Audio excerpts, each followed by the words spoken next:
नमस्कार, स्वागत है आपका हमारी खास पेशकश मुनाफे की मंडी में, जहां हम आपके लिए बेहतरीन कॉल्स लेकर आते हैं, साथ ही देश भर की तमाम मंडियों के अपडेट भी लेकर आते हैं और कमोडिटी मार्केट में क्या कुछ चल रहा है तमाम अपडेट आपके लिए आते हैं। तो जब सबसे पहले शुरुआत कर लेते हैं आज की कुछ बड़ी खबरों के साथ। गोल्ड की अगर बात करें तो यहाँ पर यूएस के मजबूत रोजगार आंकड़ों के बाद ऐसा लग रहा है कि फेड का रुख और भी सख्त हो सकता है। जुलाई की बैठक में 3/4% की वहाँ पर बढ़ोतरी ब्याज दरों में हो सकती है। एमसीएक्स गोल्ड की बात करें तो यहाँ पर जो सपोर्ट मिल रहा है वो कमजोर रुपए का मिल रहा है। रुपया रिकॉर्ड निचले स्तर पर डॉलर के मुकाबले आ चुका है। 79 रुपए 40 पैसे $1 का अब भाव हो चुका है। चांदी की बात करें तो दायरे में कारोबार हो रहा है। 57,100 रुपए के आसपास यहाँ पर चांदी एमसीएक्स पर कारोबार कर रही है। क्रूड कमजोरी है ½ % से ज्यादा की, ब्रेंट $106 के आसपास। नेचुरल गैस मांग बढ़ने से चिंता, और नेचुरल गैस को लेकर एक खबर यह है कि रूस से होने वाले जर्मनी को जो गैस सप्लाई होती है उसमें सबसे बड़ा पाइपलाइन है, वहां मेंटेनेंस की वजह से 10 दिन के लिए उसे बंद कर दिया गया है। ये एक चिंता है जिससे नेचुरल गैस की कीमतों में जोरदार तेजी देखने को मिल रही है। कॉपर, चीन में नए वायरस की चिंता यहां पर बढ़ी है, फिर से लॉकडाउन की आशंका है और एमसीएक्स पर 655 रुपए के भी नीचे एमसीएक्स पर कॉपर का भाव आ गया है।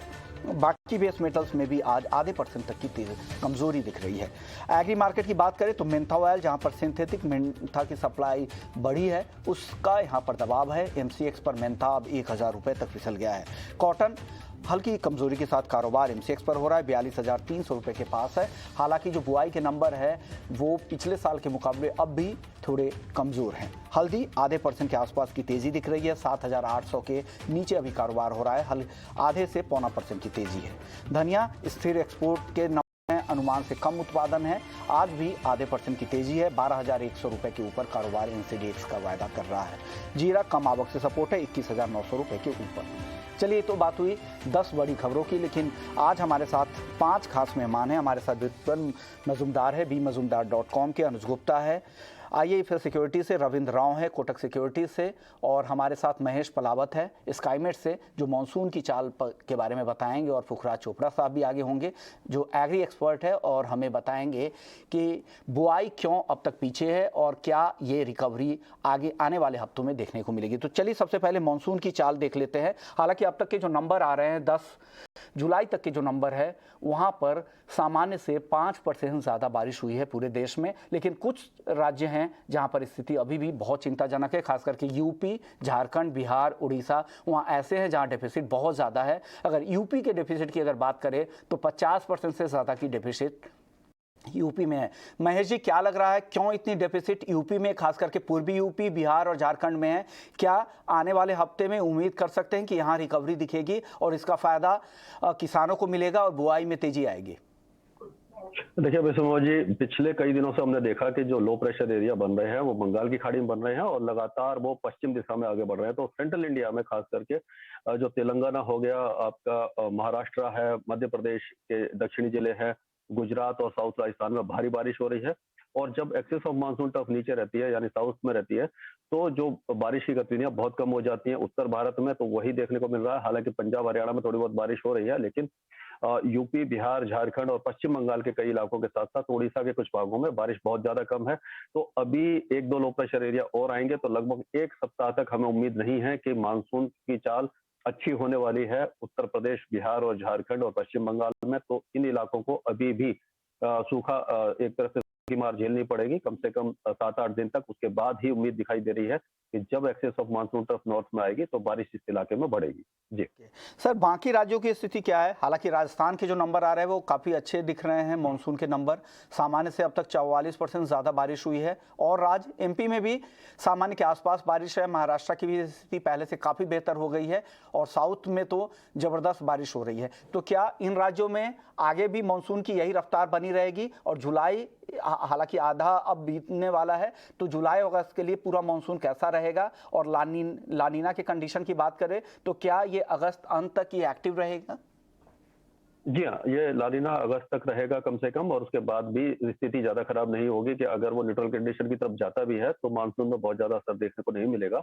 और जो मध्य भारत की बात है, और एक के बाद एक जो वेदर सिस्टम आ रहे हैं, तो आगे भी कम से कम 7-8 दिन तक जो बारिश की गतिविधियां हैं, मध्य प्रदेश के कई भागों में अच्छी बारिश रहेगी। तो यहाँ पर पानी की कोई भी देखने को नहीं मिलेगी। गुजरात में मूसलाधार बारिश हो रही है, यहाँ इतनी ज्यादा बारिश हो रही है कि फसलों को नुकसान पहुंच सकता है, यानी कि अति हो रही है। और उसी तरह से ईस्ट राजस्थान, साउथ राजस्थान और पश्चिमी राजस्थान में भी बारिश की गतिविधियां काफी अच्छी हैं। और ये जो वेदर सिस्टम है इसमें बारिश देते रहेंगे। महाराष्ट्र के ज्यादातर इलाकों में मूसलाधार बारिश जारी रहेगी, और जो पश्चिम तट है यानी कि कोकण एंड गोवा, मुंबई से लेकर के गोवा तक, और जो कर्नाटका के अंदरूनी उत्तरी आंतरिक कर्नाटका है, कोस्टल कर्नाटका है, केरल है, इस इलाके में भी बारिश की गतिविधियां जारी रहेंगी। तेलंगाना में 1-2 दिनों के बाद बारिश कम हो जाएगी, और तमिलनाडु में बारिश वैसे ही कम होती है। और अगर हम बात करें उड़ीसा की, तो उड़ीसा में भी अगले 1 हफ्ते के दौरान अच्छी बारिश दिखाई दे रही है। छत्तीसगढ़ में भी अच्छी बारिश है, तो यानी ये सारे राज्य काफी अच्छी बारिश देखेंगे। लेकिन जो उत्तर भारत है, जैसे पंजाब, हरियाणा, दिल्ली और उत्तरी राजस्थान और पश्चिमी उत्तर प्रदेश, यहाँ पर हल्की से मध्यम बारिश ही होगी। और सबसे ज्यादा कमी अभी भी पूर्वी उत्तर प्रदेश, बिहार, झारखंड और पश्चिम बंगाल के साथ साथ पूर्वोत्तर राज्यों में देखने को मिलेगी। हालांकि 8-10 दिन के बाद यहाँ पर स्थिति में सुधार होने लग जाएगा। ओके, यानी जो डेफिसिट वाले स्टेट है वहाँ 8 से 10 दिन और लगेगा, फिर वहाँ पर रिकवरी देखने को मिलेगी। सर, मुंबई को लेकर क्या अनुमान है, क्या लग रहा है अगले 1 हफ्ते की अगर बात करें तो किस तरह की बारिश यहाँ पर उम्मीद कर रहे हैं आप लोग? अगले 3-4 दिनों के दौरान अच्छी बारिश होगी, तेज बारिश होगी, लेकिन ऐसा नहीं है जैसे पहले हुआ था कि मुंबई में पानी भर गया था पूरे इलाकों में। लेकिन फिर भी अगले 2-3 दिनों के दौरान हमें उम्मीद है कि हो सकता है कि कुछ इलाकों में 3 डिजिट रेनफॉल हो जाए, और 70-80 मिलीमीटर की जो एवरेज रेनफॉल है वो देखने को मिलेगी। यानी कि अगला जो 4-5 दिन है वो काफी ज्यादा बारिश वाले हैं। उसके बाद यहाँ पर बारिश की गतिविधियां कम हो जाएंगी, और जो लो प्रेशर एरिया है वो साउथ गुजरात में सबसे ज्यादा बारिश देगा, यानी नॉर्थ मध्य महाराष्ट्र, नासिक वगैरह, मालेगांव, जलगांव, इन इलाकों के साथ साथ सूरत, वलसाड़ और जो भरूच है और अमरेली है और छोटा उदयपुर है, डांग, पंचमहल, ये जो इलाके हैं गुजरात के, इसमें मूसलाधार बारिश होगी और बाढ़ जैसी स्थिति पैदा हो सकती है इन इलाकों। ओके जी, शुक्रिया पलावा साहब, आपने वक्त निकाला, पूरा समझाया कि किस तरह से बारिश की स्थिति आगे होगी, क्या अनुमान है, और जो डेफिसिट वाले राज्य हैं वहाँ पर 8 से 10 दिन और लगेंगे, फिर वहाँ पर रिकवरी की उम्मीद कर रहे हैं। चलिए, हमारे साथ पुखराज साहब भी हैं, पुखराज चोपड़ा हैं, जाने माने एग्री एक्सपर्ट है। सर, स्वागत है आपका ईटी नाउ स्वदेश पर। सर, अभी स्काईमेट के साइंटिस्ट महेश पलावत जी से बात हो रही थी, उनका कहना था जो डेफिसिट वाले राज्य है, खासकर कि यूपी, पश्चिम बंगाल, उड़ीसा, बिहार और झारखंड, जहाँ पर डेफिसिट सबसे ज़्यादा है, तो यहाँ पर 8 से 10 दिन और लगेंगे इस डेफिसिट को खत्म होने में या बारिश की रफ्तार पकड़ने में। तो क्या बुआई को लेकर कोई दिक्कत हो सकती है? क्योंकि जिस तरह के पैडी स्विंग के नंबर आ रहे हैं धान की बुआई के, वो काफ़ी कमज़ोर है, पिछले साल के मुकाबले अब तक 24% कम है, 20% से ज़्यादा की डेफिसिट तिलहन में भी दिख रही है, जो सबसे ज़्यादा चिंता है। तो आपको क्या लग रहा है, आने वाले महीने में जुलाई के अंत तक ये डेफिसिट खत्म होने की आप उम्मीद कर रहे हैं क्या? जी, डेफिसिट खत्म होना चाहिए। भारत में हमेशा पश्चिमी राजस्थान हमेशा से कमजोर रहता आया है, और यहाँ कमजोर ही बारिश होती है। पर इस बार सबसे उल्ट है कि पश्चिमी राजस्थान के बीकानेर, जैसलमेर, चूरू, नागौर में 186% से लेके 99% तक बरसात ज्यादा हुई है अब तक, यानी बहुत अच्छी बरसात है। और जो राजस्थान सबसे कम बरसात वाला एरिया है भारत में, तो वहां पे 19 जिलों में सामान्य है, 11 जिलों में 19 जिलों में सामान्य से अधिक है, और 11 जिलों में सामान्य है। 3 सिर्फ जिले हैं जैसे प्रतापगढ़, भीलवाड़ा, और तो यहाँ सामान्य से थोड़ा कम है। तो बरसात को ऑन दी ऑल देखें तो बरसात बहुत अच्छी हुई है और बिजाई भी बहुत अच्छी हो रही है। तो मुझे लगता है कि इस तरह की बरसातें रही और इस तरह का मौसम रहा तो ये बिजाई का जो लक्ष्य है, धान का, अनाज का जो अभी कम चल रहा है, वो बिजाई का लक्ष्य पूरा हो जाएगा। और फिर आगे की बरसातों पे निर्भर करेगा विष्णु मोहन जी कि फसलें किस तरह की होगी। जी सर, स्काईमेट उनके जो साइंटिस्ट थे उनका ये भी कहना था कि जुलाई और अगस्त अंत तक ला नीना एक्टिव रहेगा, तो मानसून की चाल बेहतर रहेगी। हालांकि जितने भी राज्य आप राजस्थान की बात कर रहे थे तो वहाँ पे सामान्य से जो औसत है वो 44% ज़्यादा बारिश है, और बाकी भी एग्री स्टेट जितने हैं, गुजरात, एमपी, महाराष्ट्र, यहाँ भी अच्छी बारिश हो रही है। पूरे साउथ में ज़बरदस्त बारिश है, लेकिन यूपी, पश्चिम बंगाल, बिहार, झारखंड, उड़ीसा, इन राज्यों को लेकर चिंता काफ़ी ज़्यादा है। ऐसे में लग रहा है, क्योंकि पश्चिम बंगाल की अगर बात करें तो धान की बुआई के लिए सबसे बड़ा राज्य है, और यूपी और पश्चिम बंगाल, तो क्या यहाँ पर रिकवरी की उम्मीद कर रहे हैं आप लोग? बिल्कुल रिकवरी की उम्मीद है। इस बार देखिए मानसून ने उल्टा असर किया है।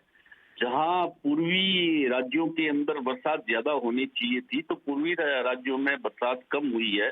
जब मान लो आप यूपी ले ले, बंगाल ले ले, और इधर जो पश्चिमी राज्य उनमें बरसात कम रहने का खतरा होता है, तो वहां बरसात ज्यादा हुई है। तो उम्मीद है कि अगले आने वाले दिनों में ये जो बरसात आएगी वो धान की बुआई का लक्ष्य पूरा कर देगी। सुमन जी, तिलहन को लेकर एक और चिंता है। तिलहन एक तरफ से अभी कितनी सारे फैसले सरकार को एक के बाद एक पॉलिसी रिलेटेड लेने पड़े ताकि तिलहन की कीमतें, खाने के तेल की कीमतें काबू में रहे, लेकिन बुआई के जो नंबर आ रहे हैं वो बहुत इंकरेजिंग नहीं है। 20% से ज़्यादा की डेफिसिट पिछले साल से दिख रही है। क्या लग रहा है, तिलहन की बुआई क्या लेट होती है? क्या जुलाई लास्ट अगस्त तक भी इसकी बुआई होती है और ये रिकवरी देखने को मिलेगी आने वाले समय में? जी विश्व मोहन जी, जहां तक ये सरकार ने जो पहले डिसीजन लिए थे, कुछ आइटमों को, तिलहन दलहन को वायदा से बाहर कर दिया था, फिर इस पे स्टॉक लिमिट भी लगा दी थी, फिर आयात को भी खुला कर दिया, फिर ये आपकी ड्यूटी भी कम की, तो निश्चित रूप से सरकार को कहीं न कहीं ये आशंका थी कि पूरे संसार के अंदर जो जलवायु परिवर्तन का मामला चल रहा है, उसके चलते इन चीजों की शॉर्टेज हो सकती है या मानसून में असर आ सकता है, इन चीजों की बुआई कम हो सकती है। ये पूरे अगला सवाल यही था कि ऐसा तो नहीं है कि ऊंचे भाव की वजह से भी किसान बुआई नहीं कर रहे हैं, बीज की कीमतें या कॉस्ट उनका ज्यादा है, इस वजह से सोयाबीन की बुआई कम हो रही होगी? नहीं, ऐसा कोई कारण नहीं है। यदि बीज की कीमतें ज्यादा है तो आपको ज्यादा है, तो फसल की कीमत भी तो ज्यादा मिल रही है। एमएसपी से बहुत ज्यादा कीमतें मिल रही थी, तो ऐसा नहीं है कि बीज की कीमत ज्यादा होने से फसल की बुआई नहीं हो रही, ऐसा तो विश्वमोहन जी नहीं है। सर, ग्वार को लेकर क्या लग रहा है? काफी गिरने के बाद हालांकि अब निचले स्तरों से रिकवरी की कोशिश हो रही है, क्या लग रहा है ग्वार में? यहाँ से आपका आउटलुक क्या है? जी देखिए, ग्वार के अंदर बिजाई बहुत शानदार हुई है और पिछले 10-15 सालों से देखिए तो पहली बार राजस्थान में समय से पहले और खेती के लिए अनुकूल समय पर ये मौसम आया है। तो इसकी वजह से जो मंदी बननी चाहिए थी, रुकावट क्यों आई है कि एक तरफ तो बरसातें अच्छी हुई है, बिजाई अच्छी हुई है, और दूसरी तरफ जो जून के डाटा निकल के आए हैं कि 35,000 टन का निर्यात हुआ है, तो ये अच्छा हुआ है। तो इन दोनों के द्वंद के बीच में बाजार में बहुत बड़ी गड़बड़ नहीं है, बाजार सामान्य स्तर पर अपना कारोबार कर रहा है। तो लगता है आने वाले दिनों के अंदर ये बिजाई का क्षेत्र ग्वार का भी और बढ़ेगा, पर इसकी डिमांड को भी साथ में देखते रहना पड़ेगा। ये डिमांड में और सुधार आता जाएगा, तो फिर इसमें चाहे बिजाई अच्छी हो तो मंदी नहीं बनेगी। जी विश्वमोहन जी, शुक्रिया सर, आपने वक्त निकाला हमारे लिए। चलिए अब नॉन एग्री मार्केट का रुख कर लेते हैं और सबसे पहले देख लेते हैं डॉलर रुपये की चाल, क्योंकि रुपया एक बार फिर से 79 रुपये 42 पैसे के रिकॉर्ड निचले स्तर पर पहुंच गया है। करीब 0.25% की गिरावट आज भी दिख रही है। रविंद्र जी, क्या लग रहा है, रुपया यहाँ से और कितना कमजोर होगा और ये वीकनेस कब तक चलती रहेगी रुपए की? वेल मुझे लगता है कि यूएसडी आईएनआर इमीडिएटली तो 79.50 79.60 तक के लेवल्स दिखा सकता है, बट ओवरऑल हमें लग रहा है, जैसे हमने पहले भी कहा था, कि ये जो इसका मैक्सिमम अपसाइड है वो अराउंड 80.50 81 के आसपास होना चाहिए। तो मेरे हिसाब से डॉलर इंडेक्स में एक मजबूती है, और जब तक कि डॉलर इंडेक्स में सेफ हेवन बाइंग होगी, मेरे हिसाब से रुपी कमजोरी रहेगा। तो I think that is the major factor. Dollar index में भी कोई भी वीकनेस जैसा दिख नहीं रहा है, तो मेरे हिसाब से यूएसडी आईएनआर में अपसाइड मोमेंटम ही कंटिन्यू रहेगा। इंट्राडे पर्सपेक्टिव से 79.55 79.60, और ओवरऑल हमें लग रहा है 80.50 से लेके 81 तक आ सकता है। ओके अनुज जी, ये रुपया कमजोर है, क्या इससे डोमेस्टिक मार्केट में गोल्ड की कीमतों को सपोर्ट मिलेगा? क्या लग रहा है आपको? विश्वमोहन जी गुड मॉर्निंग। देखिए डेफिनेटली रुपया कमजोर है, उससे जो इम्पोर्टेड आइटम है उसमें इम्पैक्ट पड़ेगा, भाव ऊपर की तरफ आ सकते हैं, मगर अगर इंटरनेशनल मार्केट में हम गिरावट देखेंगे तो वहाँ पे नलीफाई होता हुआ दिखाई देगा, क्योंकि जिस तरीके से डॉलर इंडेक्स बढ़ा है उसका प्रेशर हम इंटरनेशनल गोल्ड पे देखेंगे। जबकि हम देखें तो डोमेस्टिक मार्केट में हालांकि अभी ऐसा कोई डिमांड सिनेरियो नहीं दिखाई दे रहा है, तो हमें लगता है कि हो सकता है कि अगर रुपया यहाँ पर वीक होगा तो डोमेस्टिक मार्केट में तो भाव ऊपर आते हुए दिखाई देंगे, मगर इंटरनेशनल मार्केट में हम गोल्ड के अंदर गिरावट आते हुए देखेंगे। तो यहाँ पर हम देखेंगे तो दोनों साइड का मोमेंटम, जो कि हमने लास्ट वीक भी देखा था, जब इंपोर्ट ड्यूटी बढ़ी थी तो इंटरनेशनल मार्केट में गोल्ड का भाव नीचे था और डोमेस्टिक मार्केट में इंपोर्ट ड्यूटी की वजह से गोल्ड का भाव ऊपर देखने को मिला था। तो अगर रुपया यहाँ पर वीक होगा तो डोमेस्टिक मार्केट में गोल्ड के भाव ऊपर आते हुए दिखाई देंगे, मगर डॉलर इंडेक्स की तेजी की वजह से हम इंटरनेशनल मार्केट में गोल्ड के भावों में करेक्शन देखेंगे। ओके विरूपन, गोल्ड या सिल्वर 50,700 गोल्ड का भाव है और 56,900 के आसपास चांदी कारोबार कर रही है। इन दोनों में से क्या चार्ट पे क्या बेहतर लग रहा है और कहाँ ट्रेड की सलाह आप देंगे आज? देखिए दोनों में तो बेचना ही है एक्चुअली। अभी जो यूएस के डेटा आने वाला है, मतलब जो एक्सपेक्टेशन रिलीज हुआ है सीपीआई का और इंडिया का भी, यूएस का सीपीआई 8.8 और उससे जो रेटा एक्सपेक्टेशंस है वो फिर बढ़ जाएगा। और मेरे हिसाब से जिस तरह से फेड का पॉलिसी है और वो पॉलिसी कंटिन्यू रहेगा, और ऐसा नहीं कि इमीडिएटली जो कमोडिटी प्राइस डिक्लाइन है उसी को देख के फेड चूप नहीं रहेगा, क्योंकि इन्फ्लेशन एक्सपेक्टेशन 8.8 और एनीथिंग अबव 8.28 इस तरह से होने से भी यूएस में प्रॉब्लम एक 75 बेसिस पॉइंट रेट हाइक हो सकता है, जिसके हिसाब से पूरे कमोडिटीज कॉम्प्लेक्स या इक्विटीज में भी आज प्रेशर दिख सकता है। तो मुझे लग रहा है कि एज ए कमोडिटी वाइज मुझे लग रहा है कि गोल्ड एंड सिल्वर में दोनों में बेचना चाहिए। सिल्वर में 57,450 500 का एक रेंज जो है वो स्ट्रॉन्ग रेजिस्टेंस जोन है, उसके ऊपर स्टॉप लॉस लगा के सेल पे रह सकते हैं। करंट मार्केट में भी सिल्वर बेच सकते हैं। 56,000 का नीचे सपोर्ट जो है वो शायद टेस्ट करने के लिए कोशिश करेगा सिल्वर। और गोल्ड में मेरे हिसाब से 50,720 अभी चल रहा है, मैंने रेंज जो दिया था उससे थोड़ा अभी नीचे मार्केट, तो 50,800 के आसपास बेच सकते हैं। 50,500 50,400 के आसपास पहुंच सकता है मार्केट। 51,200 के ऊपर स्टॉप लॉस रहेगा गोल्ड में। ओके, गोल्ड सिल्वर का आपका टारगेट क्या है रविंद्र जी आज के लिए? हमें लग रहा है कि गोल्ड सिल्वर में हमने पिछले कुछ दिनों से एक थोड़ा सा बाउंस बैक देखा था, तो हो सकता है कि ये बाउंस बैक कंटिन्यू रहे। तो मेरे हिसाब से जब तक कि गोल्ड में 50,550 580 लेवल होल्ड है, मेरे हिसाब से 50,850 50,900 तक के लेवल्स पॉसिबल है। सिमिलरली सिल्वर में 56,700 का एक सपोर्ट है, उसके नीचे गया तो फिर से एक बार 56,000 तक देख सकता है। तो आई थिंक जब तक वो होल्ड है तब तक 57,400 57,500 तक के लेवल्स आ सकते हैं। तो मेरे हिसाब से जब तक ये सपोर्ट होल्ड है तब तक एक बार बाइंग में रह सकते हैं, बट अगर सपोर्ट ब्रीच कर देता है तो फिर पोजीशन रिवर्स कर देनी चाहिए। अभी अचानक से गिरावट बढ़ी है कच्चे तेल में अनुज जी, अभी 11:30 के बाद हमारे शो के दौरान ही देखिए काफ़ी कमज़ोर हुआ है, आधे % की गिरावट थी शुरुआती कारोबार में, 1.25% टूट गया है। क्या ये गिरावट और बढ़ती दिख रही है आपको? क्या चार्ट पर कैसा दिख रहा है? टेक्निकली क्या करें अगर किसी ट्रेडर को भी ट्रेड करना है तो यहाँ पर बेचकर ही जाए इस लेवल पर भी? देखिए क्रूड एक ऐसी कमोडिटी है जो कि आपको दिन में दोनों साइड का ट्रेंड दिखाती है, और हमने देखा था कि लास्ट वीक भी लोअर लेवल से रिकवरी होती हुई देखी थी। हमें लगता है कि अब जो मार्केट एक सपोर्ट के आसपास है, तो यहाँ पर हमारा बाय कॉल ही रहेगा। हमें लगता है कि यहाँ पे खरीदारी का ट्रेड लिया जा सकता है। स्टॉप लॉस रहेगा 8,050 का। टारगेट हमें लगता है कि इवनिंग तक 8,400 8,500 तक देखने को मिल सकता है।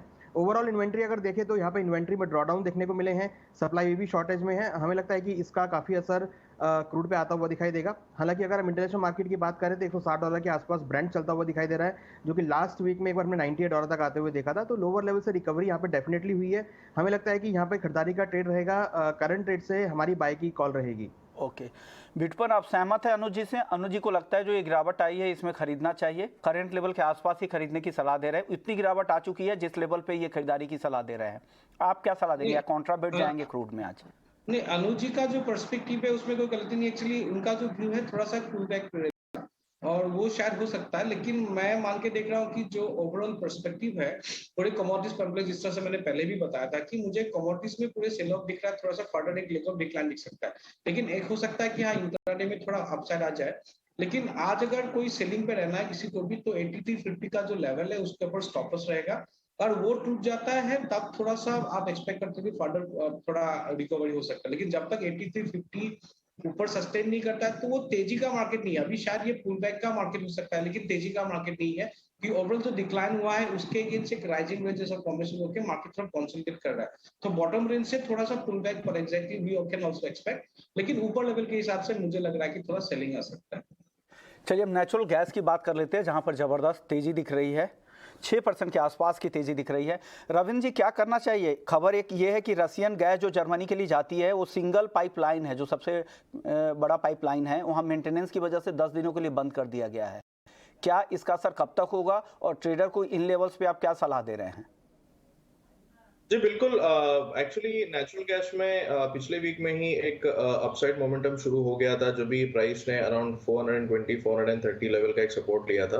पिछले वीक में भी हमने कहा था कि एक मॉर्निंग स्टार पैटर्न बना है चार्ट्स पर और उस प्राइस एक्शन को सपोर्ट करने के लिए न्यूज आ गया है। तो मेरे हिसाब से थोड़ा सा पॉजिटिव रहेगा। इंट्राडे पर्सपेक्टिव से मुझे लगता है कि 510 से लेके 512 तक का लेवल हम एक्सपेक्ट कर सकते हैं।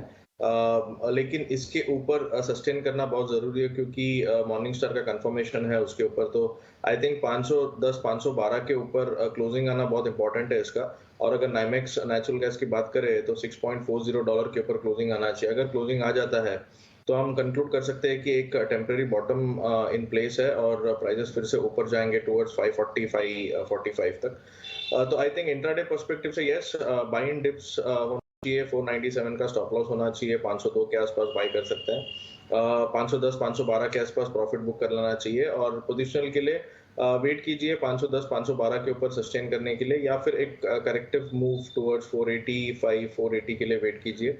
तो ये स्ट्रेटजी होगी। तो ओवरऑल सेंटीमेंट पॉजिटिव है, बट शॉर्ट टर्म पर्सपेक्टिव से रेजिस्टेंस के पास में है, तो थोड़ा सा कॉशियस रहना चाहिए। पर कॉपर में क्या करें? हालांकि चीन से जिस तरह के नंबर्स आ रहे हैं, नए वायरस की चिंता फिर से बढ़ी है, लॉकडाउन की आशंका है, तो क्या कॉपर बेच कर जाएं या अभी भी खरीदने का मन है आपका? मैंने तो कभी कॉपर खरीदने के लिए बताया नहीं। 770 से जब से मार्केट गिरा है तो मैं सेलिंग पे ही हूँ। हाँ, थोड़ा सा भी स्पाइक और रिकवरी आया है तो थोड़ा मुझे लग रहा है रेंज बाउंड हो सकता है। और कॉपर का जो भी है मार्केट पूरा बैड ट्रेंड में है, और यहाँ पे कोई भी पुलबैक वाला सिनेरियो में सेलिंग करना है शॉर्ट टर्म में या इंट्राडे में। तो मुझे लग रहा है कि थोड़ा सा अगर देखिए यहाँ पे अगर 650 650 तो काफी बड़ा हो जाएगा। मैं लेवल थोड़ा चेंज करता हूँ। 653 64 के आसपास अगर मिलता है तो सेल कर रखिएगा। नीचे 647 इनिशियल टारगेट रहेगा, उसके बाद रहेगा प्रोबेबली 640 का। स्टॉप लॉस रिवाइज करता हूँ, 661 का रहेगा। तो कॉपर भी सेल ऑन राइज ही है। और मैं जिंक में भी देखता हूँ, पूरे कमोडिटीज कॉम्प्लेक्स में जिंक में भी मुझे लग रहा है कि थोड़ा नीचे का मुझे दिख रहा है आउटलुक। तो 277 चल रहा है, 279 के आसपास जिंक भी बेच सकते हैं। 282 के ऊपर स्टॉप लॉस, 274 73 का फिर टारगेट रहेगा। तो पूरे कमोडिटीज कॉम्प्लेक्स में मेरा on the sell on rise वाला आउटलुक है। यानी कॉपर और जिंक दो ट्रेड है जिसको आप बेच कर जा सकते हैं। अनुज जी, आपके पास कोई ट्रेड मेटल में आज? देखिए मेटल में मेरा कॉल बाय का रहेगा। मुझे लगता है कि 647 648 के आसपास अगर भाव मिलते हैं तो एक बाउंस बैक आ सकता है। वहाँ पे खरीदारी का ट्रेड बना सकते हैं। 643 का स्टॉप लॉस अगर टारगेट 656 657 तक देखने को मिल सकता है। और अगर 657 के लेवल्स मिलते हैं तो वहाँ पे बिकवाली का ट्रेड ही बना सकते हैं, क्योंकि हमने लास्ट वीक एक रेंज बाउंड मूवमेंट देखा तो रेंज में ही ट्रेड करता हुआ दिखाई दे रहा है। तो सपोर्ट रेजिस्टेंस के बीच हमें लगता है कि ट्रेड लिया जा सकता है। 657 के आसपास बिकवाली करें, 647 48 के आसपास खरीदारी का ट्रेड बना सकते हैं। तो ये रेंज मुझे लगता है कि बेस मेटल में रहेगी। खरीदारी मुझे लगता है कि एल्युमिनियम में देखने को अच्छी खासी मिल सकती है। इसके जो अगर हम देखें तो इन्वेंट्री काफ़ी लोअर लेवल पर है। तो एल्युमिनियम मुझे लगता है कि 260 208 के आसपास खरीदारी का ट्रेड बना सकते हैं। ऊपर में 212 तक के टारगेट देखने को मिल सकते हैं। तो एल्युमिनियम के अंदर खरीदारी का ट्रेड बना सकते हैं। कॉपर में भी लोअर लेवल पे खरीदारी का ट्रेड बना के चला जा सकता है। ऊपर में बेचने की सलाह दे रहे हैं बिटकॉइन और नीचे में खरीदने की सलाह दे रहे हैं कॉपर। अनुज जी, रविंद्र जी, कोई एक कॉल फटाफट बता दीजिएगा, वक्त कम है मेटल में आपकी तरफ से। जी, हमें भी लगता है कि कॉपर में एक बार लोअर लेवल पे सपोर्ट आ सकता है। 648 649 का एक सपोर्ट है। आई थिंक एक बाउंस बैक आ सकता है टुवर्ड 660। और लोअर लेवल्स पे 644 का सपोर्ट है, तो उसका एक स्टॉप लॉस मेंटेन कर सकता है। तो एक जस्ट पुल बैक रैली लग रहा है। ओवरऑल ट्रेंड जो है वो अभी भी वीक है। आई थिंक जब तक 675 होल्ड है तब तक इसका ट्रेंड जो है वो बेरिश रहेगा। बट एक पुल बैक रैली आ सकता है। 660 665 से फिर से एक बार सेलिंग आ सकती है। तो मेरे हिसाब से सपोर्ट लेवल्स पे बाइंग करने की बेटर स्ट्रेटेजी होगी। ओके, यानी पुल बैक रैली के लिए आपको यहाँ पर खरीदारी करना है। अदरवाइज जो ट्रेंड है, पोजिशनल ट्रेंड है, वो अभी भी वीक है, ऐसा कहना है रविंद्र जी का। शुक्रिया रविंद्र जी आपका, अनुज जी आपका, बिटकॉइन आपका, आप लोगों ने वक्त निकाला और बेहतरीन ट्रेडिंग कोर्स दी।